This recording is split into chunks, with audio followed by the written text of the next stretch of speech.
The honourable member for Vancouver East for her right of reply. Let me begin by addressing the central claim that we have heard repeatedly, that Bill C-233 would somehow decimate Canada's defence industry and disrupt integrated supply chains. That assertion is simply incorrect. Bill C-233 does not prohibit exports. It does not restrict production.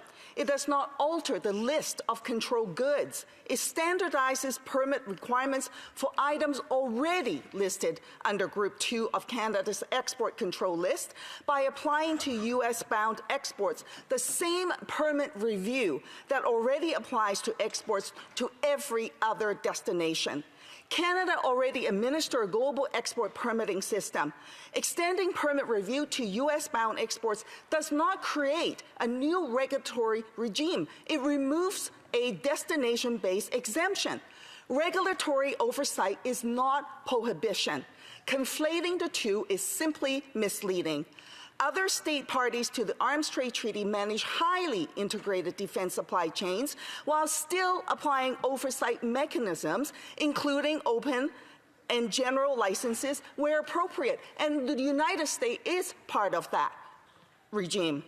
Administrative efficiency and legal compliance are not mutually exclusive.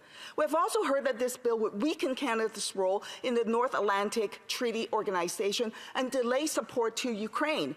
Nearly all members of the North Atlantic Trade Organizations are state parties to the Arms Trade Treaty. Aligning Canada's export controls with our treaty obligations strengthens our credibility within the alliance. Military assistance to Ukraine is transferred through the Department of National Defense mechanisms, not through the commercial export permitting processes that Bill C-233 addresses. This legislation concerns commercial exports primarily to the United States. It does not impede direct government-to-government military aid. In fact, ensuring that Canada's origin components are assessed before entering the U.S. supply chain reduces the risk of diversion to high-risk end users.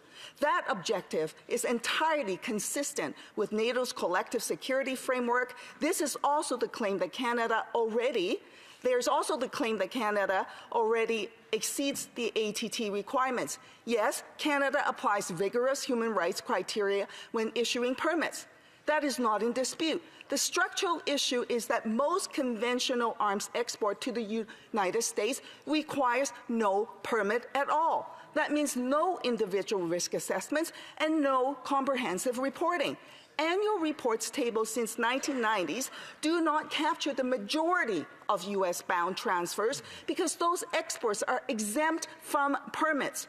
A reporting framework cannot be considered complete when most of the exports fall outside of its scope. We're told that the U.S. exemption is not a loophole. It reflects a long-standing bilateral defense relationship. Yes, but its practical effect is that most conventional weapons exports to the United States proceed without permit, without assessment, and without detailed transparency. This is by definition a regulatory gap. Canada and the United States do not apply identical risk thresholds. The United States may authorize transfers to end users that Canada would deny directly.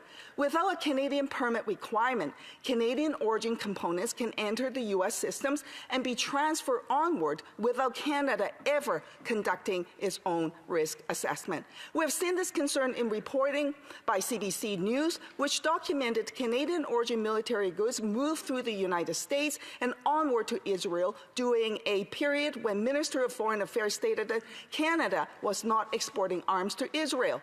That example underscores the oversight gap Bill C-233 is designed to address.